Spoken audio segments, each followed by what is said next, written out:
မင်္ဂလာပါစိတ်နဲ့ဟော်မုန်းကဖေးဒေါက်တာဆွေကျူးစုပါတယ်ဒီနေ့ပြောချင်တာကတော့ဘိုက်ခောက်အစီနဲ့တန်ကြီးတက်နေတဲ့တော့ကလပ်ကြောင့် insulin resistance လို့ခုနေ့ကနည်းနည်းပြောသွားတဲ့ဟာလေးကိုဆက်ပြီးတော့ပြောချင်ပါတယ်ကျမတို့အလုံးဝလာတဲ့အခါမှာအထူးသဖြင့်ဘိုက်ခောက်နဲ့ကလီစာတွေမှာအစီတွေဆုလာတယ်အဲ့ဒီခါကြလို့ရှိရင်ဒီအစီဆဲတွေပေါ့နော်ဒီအစီဓာတ်တွေကဘာဖြစ်လာလဲဆိုလို့ရှိရင်သူတို့ကစပြီးတော့မကောင်းတာတွေစလို့တော့တယ်ဘာတွေလုပ်လဲဆိုတဲ့အခါမှာ pro inflammatory cytokines လို့ခေါ်တဲ့ရောင်ရမ်းစေတဲ့ protein တွေတူသူတို့ကစပြီးထုတ်တယ်ဒါခန္ဓာကိုယ်တစ်ခုလုံးမှာမိယုံခဲကြီးရှိနေတယ်လို့နာသားရှည်ရောင်ရမ်းမှုပေါ့နော် chronic inflammation လို့ခေါ်တယ်ဒီရောင်နာတွေဖြစ်လာပြီးတော့သူကတော့ကလောက်တွေကိုတန်ကြီးကတ်လိုမျိုးလိုက်လုပြီးတဲ့အဓိကဆိုးကျိုးတွေဖြစ်လာတာပေါ့နော်နောက် insulin resistant ကိုဘာတွေကပိုဖြစ်စေနိုင်လဲဆိုတော့ကိုယ်လက်လှုပ်ရှားမှုမရှိတဲ့လူတွေပေါ့နော်ဥမာလေ့ကျင့်ခန်းတွေကိုမလုပ်ဘူးတနေ့ကုန်ထိုင်ရနေမထောက်ဘူးဒီလိုလူမျိုးတွေမှာဆိုလို့ရှိရင်လေ insulin resistant ကိုပိုများစေတယ်ပေါ့နော် insulin resistance ဆိုတော့ insulin ရုန်းကန်မှုဒါမှမဟုတ် insulin ကအကောင်းအလုပ်မလုပ်တော့ဘူးပေါ့နော်အဲ့ဒါကိုဆိုလိုပါတယ်နောက်နံပါတ်3ချက်ကတော့အစားအသောက်တွေရွေးချယ်မှုမှာပတ်သက်တယ်ပေါ့နော်အစားအသောက်တွေကိုလက်ဆက်ဖန်တီးထားတဲ့ဟာတွေမဟုတ်ဘဲနဲ့ဒီလိုအစင်သူက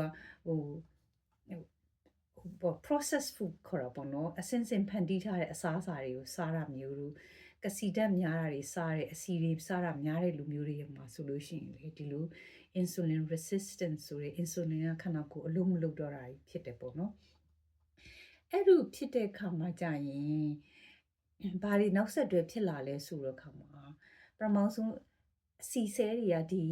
inflammatory cytokine လို့ခေါ်တဲ့ရောင်ရမ်းစေတဲ့ protein တွေထုတ်တယ်ထုတ်လိုက်တဲ့ protein တွေကဘာဖြစ်သွားလဲဆိုတော့ insulin ရုန်းကန်မှု insulin အလုံးမလုံးတာတွေဖြစ်သွားတဲ့ခါမှာသွေးကြောတွေကပျက်စီးသွားပြီးတော့နှလုံးနဲ့သွေးကြောပိတ်တာတွေဖြစ်တယ်ပေါ့နော်ဒီကအန်ရလေးတွေကတော့အများကြီးရှိတယ်နံပါတ်1တစ်ချက်ကတော့cardiovascular risk လို့ခေါ်တဲ့နှလုံးနဲ့သွေးကြောပိတ်ယောဂတွေဖြစ်တယ်ပေါ့နော်အဲ့လိုဖြစ်တဲ့ယောဂတွေထဲမှာ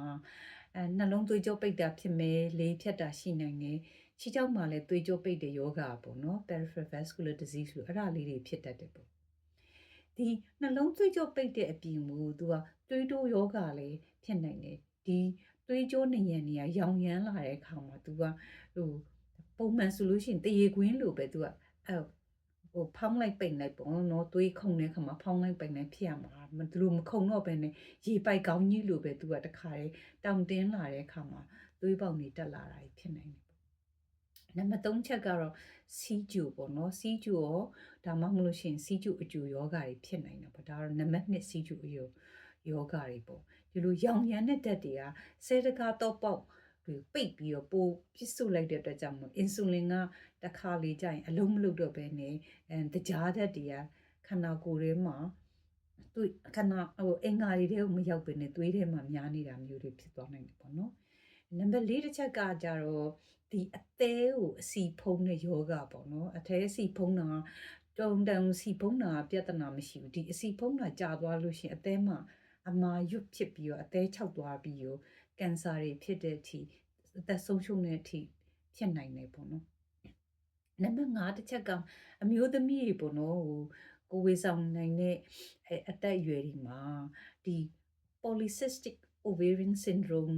အရင်တော့ကတော့ခေါ်တာပေါ့နော်အဲ့လိုမျိုးသားအုပ်အိမ်မှာအရေးတဲ့အိတ်ကလေးတွေအများကြီးဖြစ်လာတယ်အဲ့လိုဖြစ်လာတဲ့နောက်ဆက်တွဲတွေကဘာဖြစ်လဲဆိုရာသီတွေမမှန်တာဖြစ်မယ်ရာသီတွေနဲတယ်ရာသီတွေပျောက်မယ်ပြီးတော့ကလေးမရနိုင်တာမျိုးတွေဖြစ်လာနိုင်တယ်ပေါ့နော်ခန္ဓာကိုယ်မှာလည်းဒီအမွှေးမြင်လေးတွေထူလာတာပေါ့နော်မျက်နှာတွေမှာခန္ဓာကိုယ်တွေမှာအမွှေးမြင်ထူတာလေးတွေဖြစ်နိုင်တယ်ပေါ့နော်တကယ်တမ်းကျတော့လူတယောက်က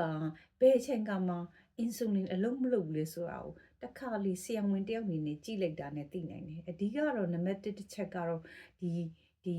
ခါမှာဘယ်နော်အစီထူလာတာပေါ့ဘာရွှဲတယ်လို့ပြောလို့လည်းရပါဘူးနော်ခါမှာအစီထူလာတဲ့လူမျိုးတွေပြီးလို့ရှိရင်သူကလေဘင်းမှာဒါမှမဟုတ်လို့ဂျိုင်းနေမှာကြည့်လိုက်လို့ရှိရင်အသားရောင်ကပို့ပြီးတော့မဲလာတယ်မသိလို့ရှိရင်ဂျီးတွန်းလို့မပြောင်းတဲ့ဟာမျိုးဖြစ်လာတယ်အဲ့ဒါကတော့ acanthosis nigricans လို့ခေါ်တာပေါ့နော်အမဲရောင်အ သားရောင်ပြောင်ပြီးတော့ဂရီးပါလိုမျိုး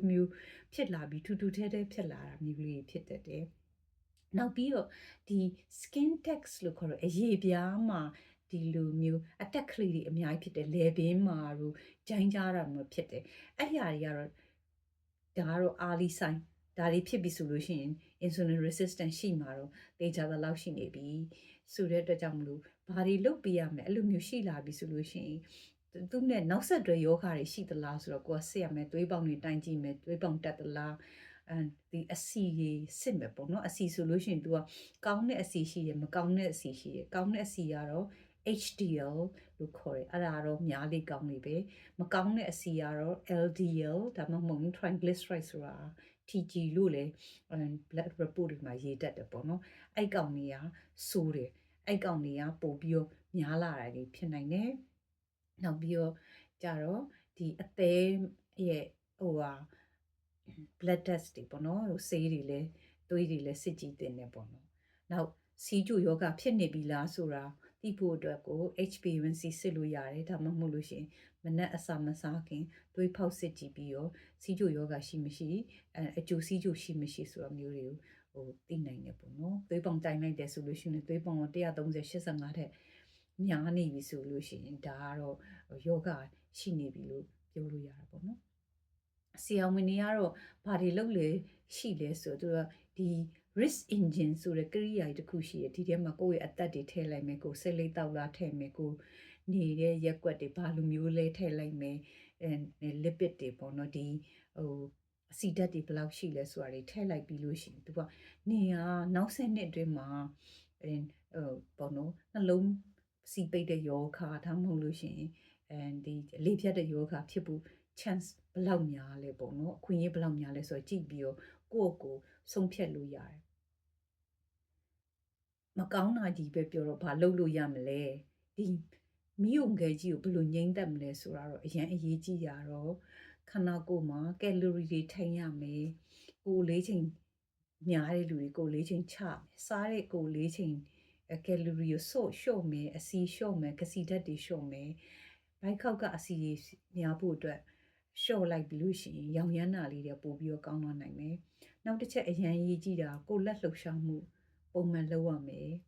လေ့ကျင့်ခန်းခန္ဓာကိုယ်ထဲကရောင်ရမ်းတဲ့ diet တွေကိုဒါတိုင်းလျှော့ချပြီးပြီးကြက်သားတွေကိုကြားသက်ပြန်လဲစုံပေါင်းဖို့အတွက်လမ်းဖွင့်ပေးရဖြစ်ပါတယ်